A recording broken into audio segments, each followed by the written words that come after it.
Jemaah Jumat yang dimuliakan Allah Subhanahu wa taala, khutbah kita di siang hari ini khatib beri judul Meneropong Komplek Wail di dalam Jahannam.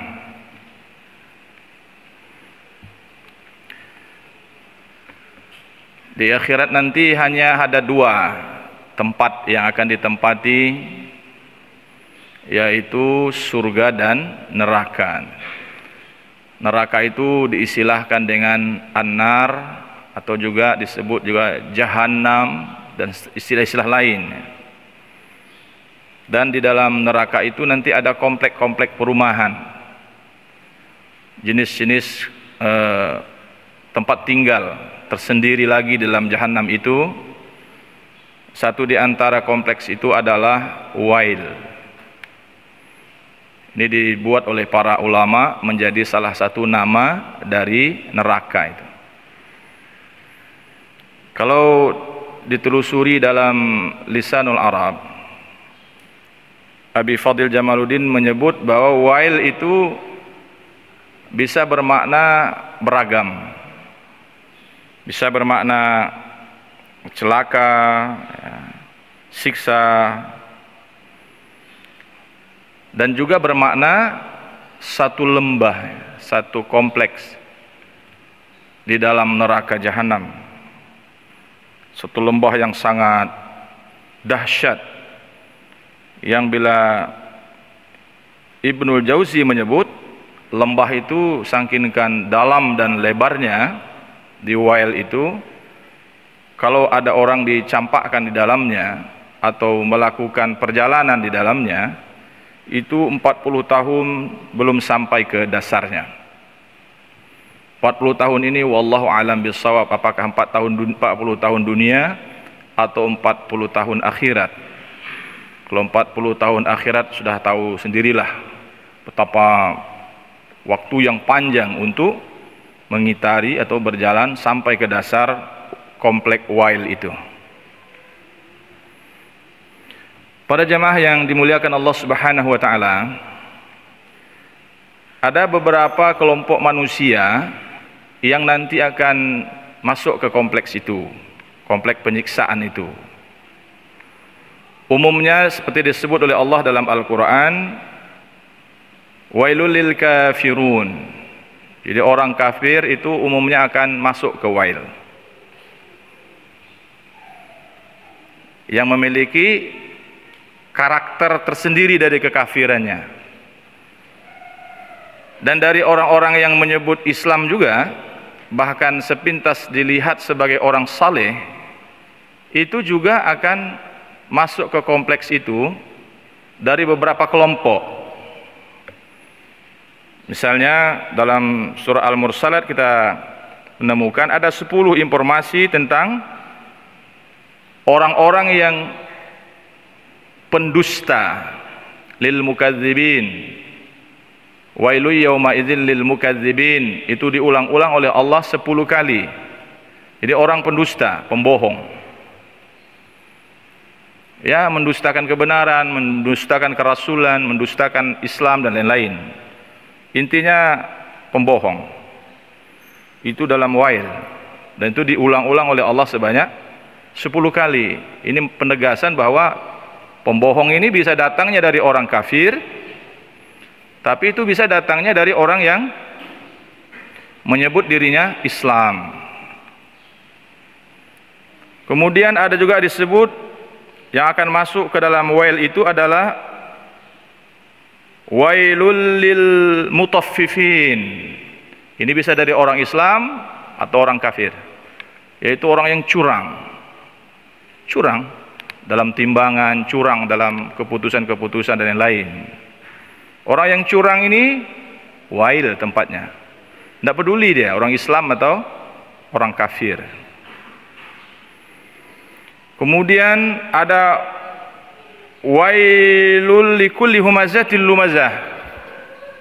Akan masuk wail orang yang hari-hari melakukan penghinaan, mencela, menjatuhkan lawannya dalam bisnis, dalam politik, dengan maksud jama'a malahu wa'addadah, supaya dia mendapatkan sejumlah harta, jabatan, gaji dan lain-lain. Nah, dihitung-hitungnya, tidak. Itu orang tersebut masuk wail. Tidak peduli itu apakah orang Islam atau apalagi orang kafir. Hari-hari menjatuhkan orang lain. Jangan beli di situ, beli di sini aja, dijatuhkannya. Di sana tuh begini, begitu, beli di sini, menjatuhkan. Jangan pilih dia. Tim sukses dibentuk, jangan memilih dia. Dia itu begini, pilih saja ini. Itu humazatil lumazah. Karakter itu wail. Ada lagi ini untuk para ustadz, ulama, ya, untuk para ilmuwan. Dalam Al-Baqarah Allah menyebut, fawailul lilladzina yaktubuna alkitaba biaidihim summa yaquluna hadza min indillah. Ini adalah plagiator. Tapi plagiator bukan hanya mengutip tulisan orang lain, dijadikannya tulisannya, lebih parah lagi. Dia tulis sesuatu tentang agama, dia sebut itu Allah punya gitu. Dia bilang ini dari Al-Quran, dari hadis, ini ajaran Islam, ini ajaran ini, Nabi bilang begini gitu. Dia tulis sesuatu dalam bentuk kitab atau naskah-naskah, dia sebut itu sebagai dari Allah, padahal bukan. Hadza min indillah kata dia. Ini dari Allah ini. Itu wail itu. Liyashtaru bihi tsamanan qalila, dengan maksud agar karyanya itu diberi apresiasi oleh orang lain, sehingga dia mendapatkan upah, dia mendapatkan gaji, naik pangkat dan lain-lain. Hati-hati, menulis atas nama Islam harus menggunakan rujukan-rujukan keislaman. Hati-hati, jangan menjustifikasi sesuatu yang disebut sebagai Islam, apakah terminologi maslahat, darurat, atau terminologi apa saja, kedamaian, kesetaraan, wasatiyah, atau apapun istilah yang digunakan, tapi kemudian itu bertentangan dengan apa yang diinginkan oleh Allah, wail tempat orangnya. Dan sejumlah yang lain. Kita tidak heran para jemaah sekalian kalau ada orang-orang jahat seperti ini masuk wail, wajar saja, kita terima. Cuma ada satu yang mengejutkan kita adalah fawailul lil musallin. Ini yang jadi penekanan kita pada siang hari ini. Wail tempat orang yang sholat. Belum selesai ini ayat. Ini kan aneh ini. Sholat kok wail. Orang curang wail, oke. Orang kafir wail, oke. Orang yang bohong atas nama Allah wail, oke. Orang yang berdusta, oke lah masuk wail. Orang kafir ya oke lah masuk wail. Ini orang yang sholat. Gimana bisa ini? Orang sholat masuk wail? Dilanjutkan oleh Allah dalam ayatnya, ya tidak semua orang yang sholat yang masuk wail itu. Siapa orang yang sholat yang masuk wail? Alladzina hum an salatihim sahun, yaitu orang-orang yang sholat tapi lalai dia dari sholatnya itu. Apa yang dimaksud dengan lalai ini? Lalai dari sholat itu bermakna umum dalam tafsir. Para ulama menyebut adalah dalam pemanfaatan waktu.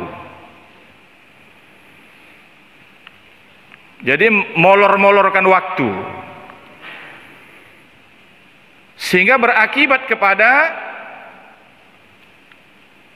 hilangnya ketenangan melaksanakan sholat. Jadi ditunda sholatnya, nanti aja kita sholat, sebentar lagi, ini kita lagi sibuk ini, lagi rapat ini, bentar lagi kita tunda, ini lagi rapat ini lagi kajian sangat panas ini, sebentar lagi kita tunda. Gimana ini?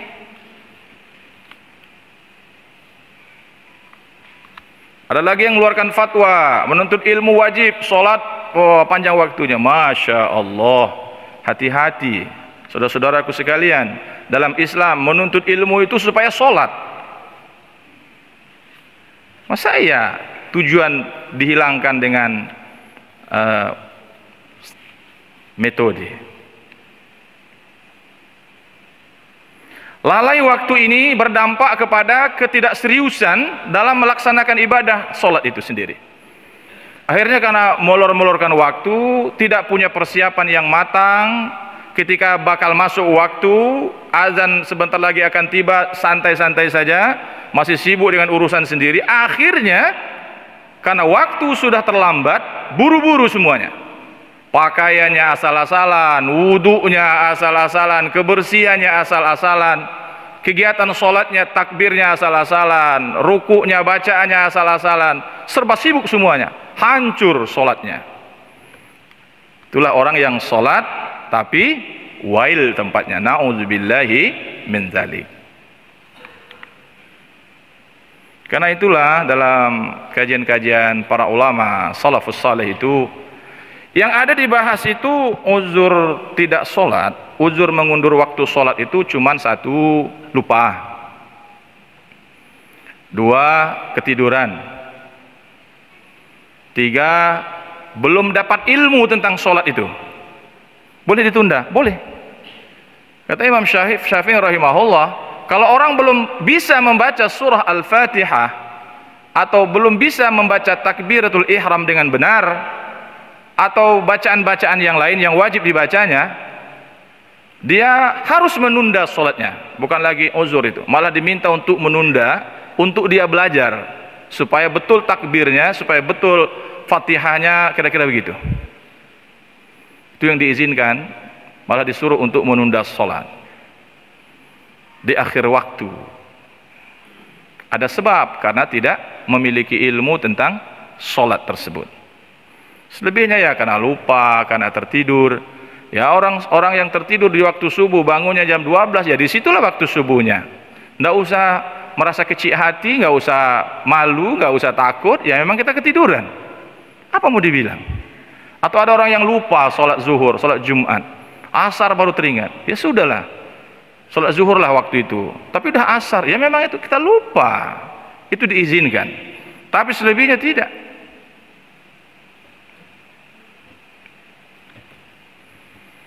Renungan kita pada Jumat yang berbahagia ini adalah, mari kita perbaiki komitmen kita untuk memperbaiki waktu sholat kita. Itu satu, menjadi karakter ya, menjadi karakter kita di IAIN, khususnya IAIN Langsa ini. Kita usahakan dengan semaksimal mungkin.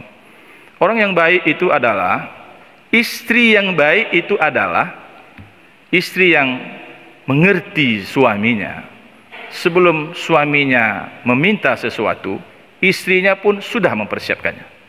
Suami yang baik adalah suami yang mengerti apa yang dimaui oleh istrinya. Sebelum istrinya minta, dia sudah berikan. Jadi hamba yang baik di hadapan Allah Subhanahu wa taala dalam salat adalah hamba yang paham dan menunggu waktu ingin bertemu dengan Allah Tuhannya. Ya, kalau sebelum azan dia sudah persiapkan. Jadi ketika azan, ya sudah memang harus datang. Bayangkan ketika azan nggak datang itu. Ketika dipanggil suami istri nggak datang, istri apa itu? Atau ketika istri sudah membutuhkan sesuatu, suami tenang-tenang saja, itu suami apa itu? Kira-kira begitu. Hamba yang baik adalah hamba yang belum pun dipanggil oleh Allah untuk sholat, dia sudah tahu dan menunggu waktu bertemu dengan Rabbnya. Itulah kualitas sholat tertinggi ya, bagi orang-orang yang beriman itu. Jadi mengulur-ngulur waktu ini tidak ada alasan.